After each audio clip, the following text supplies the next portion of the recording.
주님께서 여러분과 함께 또한 사제의 영과 함께 요한이 전한 거룩한 복음입니다.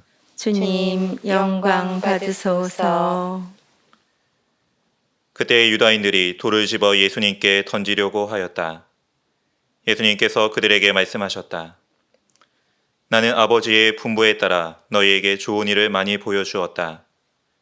그 가운데에서 어떤 일로 나에게 돌을 던지려고 하느냐? 유다인들이 예수님께 좋은 일을 하였기 때문이 아니라 하느님을 모독하였기 때문에 당신에게 돌을 던지려는 것이요.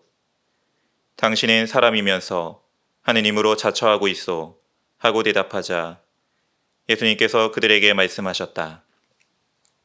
너희 율법에 내가 이르건대 너희는 신이다 라고 기록되어 있지 않으냐. 폐기될 수 없는 성경에서 하느님의 말씀을 받은 이들을 신이라고 하였는데 아버지께서 거룩하게 하시어 이 세상에 보내신 내가 나는 하느님의 아들이다 하였다 해서 당신은 하느님을 모독하고 있소 하고 말할 수 있느냐. 내가 내 아버지의 일들을 하고 있지 않다면 나를 믿지 않아도 좋다. 그러나 내가 그 일들을 하고 있다면 나를 믿지 않더라도 그 일들은 믿어라. 그러면 아버지께서 내 안에 계시고 내가 아버지 안에 있다는 것을 너희가 깨달아 알게 될 것이다. 그러자 유다인들이 다시 예수님을 잡으려고 하였지만 예수님께서는 그들의 손을 벗어나셨다. 예수님께서는 다시 요르단강 건너편 요한이 전에 세례를 주던 곳으로 물러가시어 그곳에 머무르셨다. 그러자 많은 사람이 그분께 몰려와 서로 말하였다. 요한은 표징을 하나도 일으키지 않았지만 그가 저분에 관하여 한 말은 모두 사실이었다. 그곳에서 많은 사람이 예수님을 믿었다. 주님의 말씀입니다. 그리스도님 참여합니다.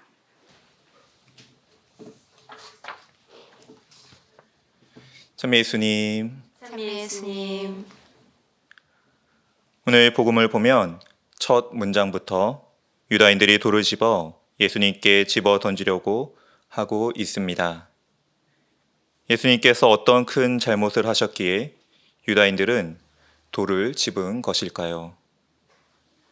요한복음 10장 32절 전의 내용을 보면 성전 봉헌 축제 기간에 예수님께서 솔로몬 주랑을 거닐고 있는 모습을 볼 수 있습니다.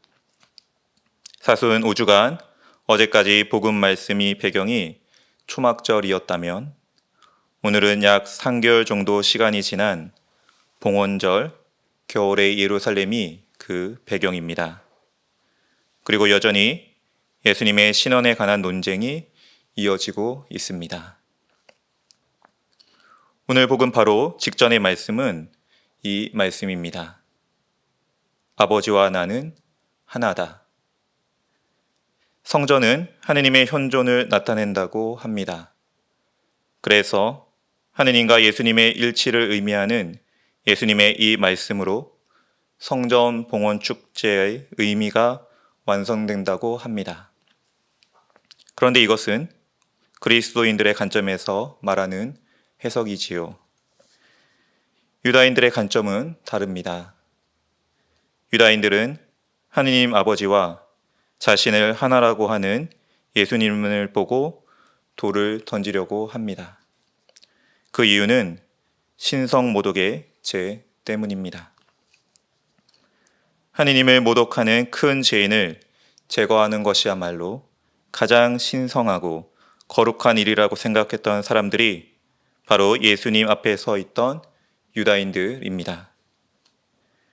예수님 시대 이전에 몇몇 이방인들이 자신을 신의 현존이라 자처하며 신의 역할을 모방했던 것을 기억하는 유다인들의 입장에서 예수님 역시 그렇게 보였을 것입니다. 다시 우리 그리스도인들의 관점으로 돌아와 봅니다. 성전 봉헌 축일을 지내며 성전이 하느님의 현존을 드러낸다고 믿는 유다인들을 바라봅니다. 그런데 성전은 한낱 인간의 손으로 지어진 돌 건물일 뿐이지요.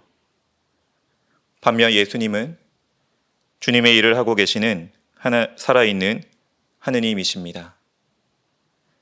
하느님의 현존을 드러낸다고 한다면 돌 건물보다는 예수님께서 더 현존을 드러내고 계실 것입니다. 그분의 공생활 동안의 행적은 하느님 현존 그 자체였습니다. 심지어 오늘 복음의 유다인들조차 예수님께서 하신 일들이 좋았던 일이라고 간접적으로 고백하고 있습니다. 저는 이들이 한편으로는 독실한 신앙인이었을지는 모르나 다른 한편으로는 완고한 마음과 깨어있지 못한 모습이 살아계신 하느님을 알아보지 못한 죄를 범하지 않나 묵상해 보았습니다. 작년 말에 외국에서 한국에 들어올 일이 있었습니다. 코로나 방역 직진 때문에 한 호텔에 격리되어 있었습니다. 다행히 공원 쪽으로 창가 바다가 있어 창밖의 자연을 보며 무료한 시간을 그나마 이겨낼 수 있었습니다. 그런데 어느 날 이런 생각이 들었습니다. 세상을 보는 나의 시각이 정확히 이 창의 크기만큼이 아닐까 그런 성찰이었습니다. 제가 아무리 각을 좁혀 이렇게 저렇게 움직여도 밖을 볼 수 있는 능력은 제한될 수밖에 없으니까요. 유다인들의 완고한 마음과 깨어있지 못한 모습을 묵상하다 작년 말에 있었던 제 개인적 체험이 연상되었습니다. 주님에 관한 책을 많이 읽고 성전에서 성체 성사를 자주 봉헌하며 기도하는 우리의 신심 깊은 모습은 참으로 권장되어야 할 일입니다. 하지만 때론 완고한 마음과 영적으로 어두운 눈이 살아계신 하느님의 모습을 일상생활과 눈앞에서 놓치는 것은 아닐지 성찰해 볼 일입니다. 살아있는 성전이 예수님께서 계시지 않는 성전은 한낱 돌 건물일 것입니다. 누구나 죽음을 두려워하는데 예수님께서는 오늘 죽음 앞에 서 계십니다. 그런데 그분은 깨어있는 모습으로 돌을 든 사람들 앞에서 당당히 진리를 선포하고 계십니다. 예수님의 모습을 참으로 배우고 싶습니다. 로버트 베런 주교님의 카톨릭시즘이라는 책을 감동 깊게 읽었는데요. 그 책의 맺은 말 마지막 문장으로 강론을 마무리하겠습니다. 이처럼 모든 것 안에서 울려 나오는 하느님의 목소리를 듣는 것, 그것이 바로 카톨릭입니다.